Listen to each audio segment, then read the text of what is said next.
ये कुछ बातें हृदय की अभ्यास में लाई हुई बातें हैं। आप उसमें ये क्यों नहीं होना चाहिए, नहीं, आप उसकी सत्ता दे रहे हैं, आप उसका चिंतन कर रहे हैं, आप कमजोर हो रहे हैं। उसकी सुनो ही मत, जैसे पागल आदमी। बहुत ही पागल है मन, बहुत ही पागल है। ये हम अनुभव की बात में कहते हैं। कभी ऐसी स्थिति पैदा कर देगा, बड़ा भजन में मन लग रहा है, कभी ऐसी स्थिति कर देगा न भगवान में विश्वास न साधन में विश्वास, एक खिन्नता सी। अगर आप उसका विरोध करते हैं तो सत्ता है, और आप रागात्मक स्वीकार करते हैं तो सत्ता है। और भगवान कह रहे हैं ये आने जाने वाले हैं, चुपचाप सह जाओ। मत बोलो कि मुझे ये जलन हो रही है, कामाग्नि क्रोधाग्नि मोहा। मत बोलो, नहीं बोलने से सत्ता दृढ़ होती है। मत आकर्षित हो, नहीं है, झूठा है, वो बोलता रहेगा, बोलने दो। इसकी सुनेंगे आप, नाराज होंगे तो ये फंसा लेगा, सुनेंगे आप, राजी हो जाएंगे तो फंसे है ही। ना नाराज होना है ना राजी होना है। इसकी एक भी बात जो भगवत विमुख करने वाली है वो तुम्हारी नहीं है। तुम उससे स्वीकृति के द्वारा इतने फिसल गए, इतने कमजोर हो गए कि उसकी बात माने बिना आप समझते हैं कि मैं जी नहीं पाऊंगा। आपका मन आप नहीं है, और जब ये आपको वस्तु व्यक्ति स्थान के भोगने का, देखने का, सुख लेने का संकल्प बनाना चाहे तो आप इससे निरपेक्ष हो जाएं। भगवत कृपा से अगर ये बात समझ में आ रही हो तो आप बहुत बड़े परमार्थ के पथिक बन सकते हैं। बस एक ही बात है, यही हम फेल हो जाते हैं। इसका स्वभाव है तन्मय कर लेना। जहां ये कोई विषय देखा हुआ, सुना हुआ, भोगा हुआ, चिंतन में आया हुआ, ये उसी समय हमें तदात्म कर लेता है। उसकी बात मेरी बात हो जाती, मैं की बात हो जाती है। मैं देख रहा हूं, मैं सुन रहा हूं, मैं भोग रहा हूं, मैंने देखा, मैंने सुना, मैं भोगूंगा। बहुत पॉइंट की बात है, बड़ी सूक्ष्म बात है, ये पकड़ने लायक बात है। समझने की चेष्टा कीजिए। बिल्कुल आनंदित होकर आप कभी पराजित नहीं होंगे विकारों से। आप जब मन में आए हुए पूर्व अभ्यास, पूर्व संस्कारवश भोगों का स्फुरण होता है, मनन होने लगता है भोगों का, लड़ने की जरूरत नहीं, उससे रोकने की ताकत भी नहीं है, निरपेक्ष होने की बात है। बहुत अच्छे से समझ लीजिए। अगर आप जलन महसूस करके उनमें तन्मय हो गए रोकने के लिए भी, तो वो आपको गिरा देगा। ये कुछ बातें हृदय की अभ्यास में लाई हुई बातें हैं। आप उसमें ये क्यों नहीं होना चाहिए, नहीं, आप उसकी सत्ता दे रहे हैं, आप उसका चिंतन कर रहे हैं, आप कमजोर हो रहे हैं। निरपेक्ष हो गए, राधा राधा राधा राधा राधा राधा राधा, सुनो मत उसकी उस समय। पर बहुत प्रवीण साधक ऐसा कर सकता है। नहीं, हमारे कहने में देर लगी, उसको तन्मय करने में देर नहीं लगती। उसकी सुनो ही मत, जैसे पागल आदमी। बहुत ही पागल है मन, बहुत ही पागल है। ये हम अनुभव की बात में कहते हैं। कभी ऐसी स्थिति पैदा कर देगा, बड़ा भजन में मन लग रहा है, कभी ऐसी स्थिति कर देगा न भगवान में विश्वास न साधन में विश्वास, एक खिन्नता सी। इसकी सत्ता ही नहीं है जिसे आप मान रहे हैं। अगर आप उसका विरोध करते हैं तो सत्ता है, और आप रागात्मक स्वीकार करते हैं तो सत्ता है। और भगवान कह रहे हैं ये आने जाने वाले हैं, चुपचाप सह जाओ। मत बोलो कि मुझे ये जलन हो रही है, कामाग्नि क्रोधाग्नि मोहा। मत बोलो, नहीं बोलने से सत्ता दृढ़ होती है। मत आकर्षित हो, नहीं है, झूठा है, वो बोलता रहेगा, बोलने दो, बोल दो। उदासीन हो जाओ। और ये उदासीनता तभी मानी जाएगी जब भगवत स्मृति चल रही है, भगवान नाम चल रहा है। नहीं केवल बातों में होगा, अंदर आपको तन्मय कर लेगा। बहुत बड़ा खिलाड़ी मन है। अगर आप इससे उदासीन नहीं रहे तो आपके गुरु संबंध में, इष्ट संबंध में, परमार्थ मार्ग में यह श्रद्धा पैदा कर देगा। इतने दिन हो गए, अभी काम सता रहा है, अभी क्रोध आ रहा है, अभी जलन हो रही, ये वो बड़ा प्रपंची है। और ये भगवत स्वरूप है। यदि ये प्रभु के नाम रूप में, प्रभु के चरणारविंद में लग जाए तो इसका वास्तविक स्वरूप भगवान ही है।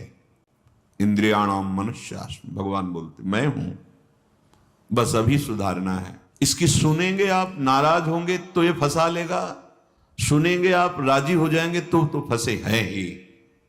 ना नाराज होना है ना राजी होना है। ये तभी हो पाएगा जब आप सत्संग के वाक्यों का मनन करेंगे, जब आपका लक्ष्य हो जाएगा जीवन मुक्त होना, जब आपका लक्ष्य हो जाएगा भगवत प्रेम प्राप्त करना। श्रीपाद प्रबोधानंद जी महाराज कह रहे हैं, हे भाई मोक्ष साक्षात रखा हुआ है तुम्हारे सामने, उठा भर लो।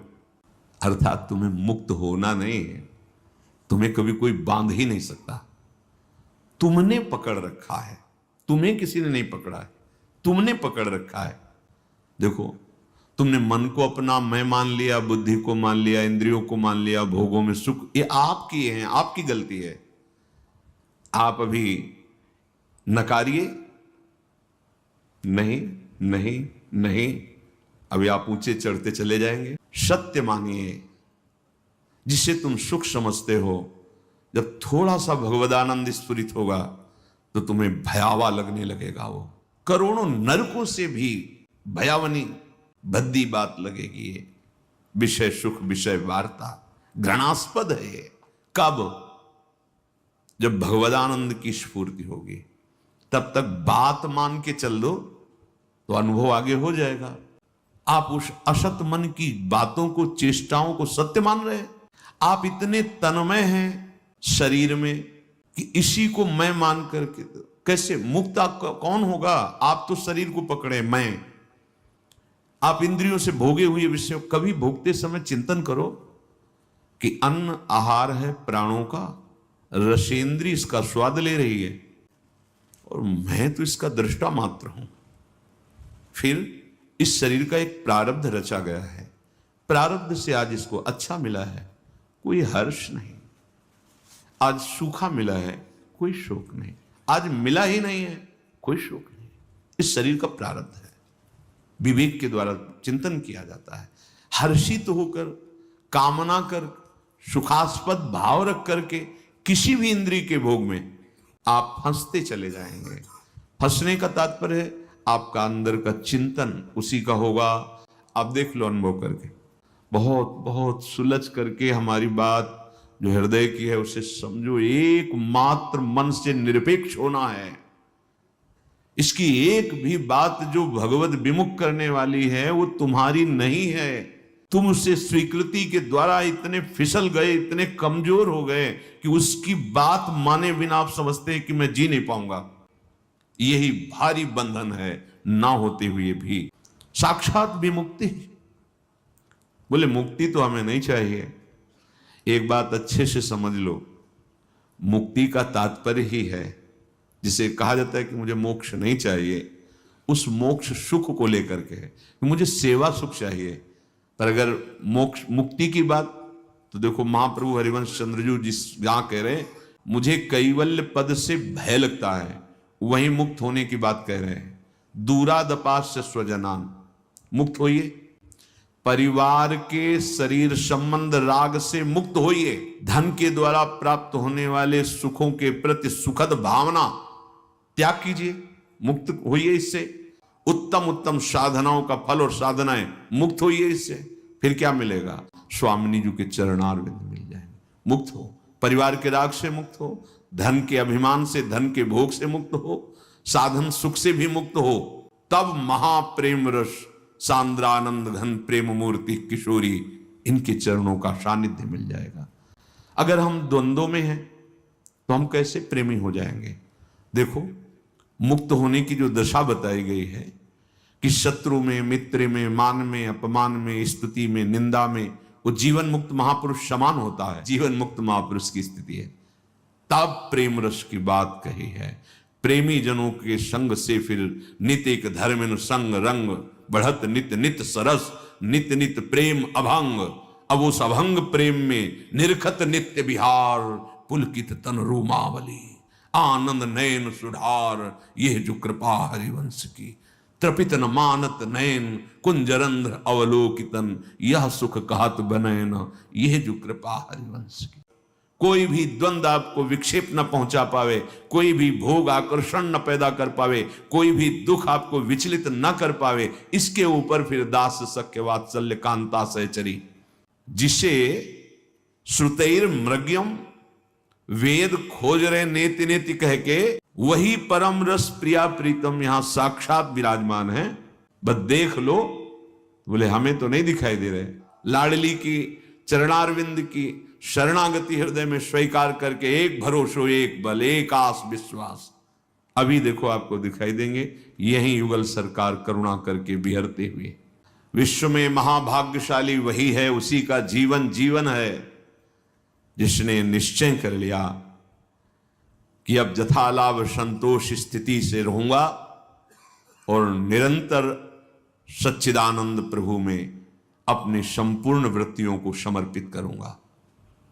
बड़े भाग भूरि भाग हैं, अहो भाग्य है प्रभु को अपना मानकर निरंतर चिंतन करना। ये जन्म केवल हम सब कार्य करते हुए प्रभु को समर्पित करते हुए प्रभु की प्राप्ति में लगा दें, नहीं तो बहुत घाटा हो जाएगा, बहुत धोखा हो जाएगा। इसकी पूर्ति पता नहीं किस कल्प में हो, कब ऐसा अवसर मिले।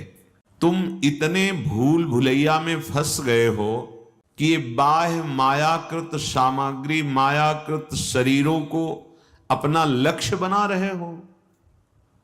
देख लो, रुपया पैसा शरीर स्वस्थ भोग सामग्री की बहुतायत और भोग प्रवृत्ति।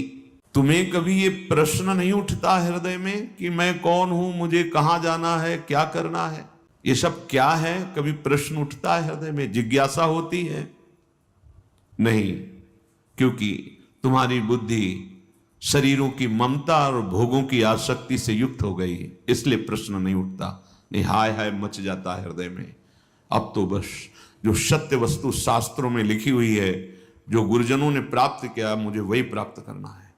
अब भूल भुलैया में नहीं, अब धोखे में नहीं, अब तो कितना भी कष्ट ये मन बुद्धि हमें दे, अब इनकी बात वही मानेंगे जो भगवत मार्ग में आदेश मिला है, अन्यथा इनकी बात बिल्कुल नहीं मानेंगे।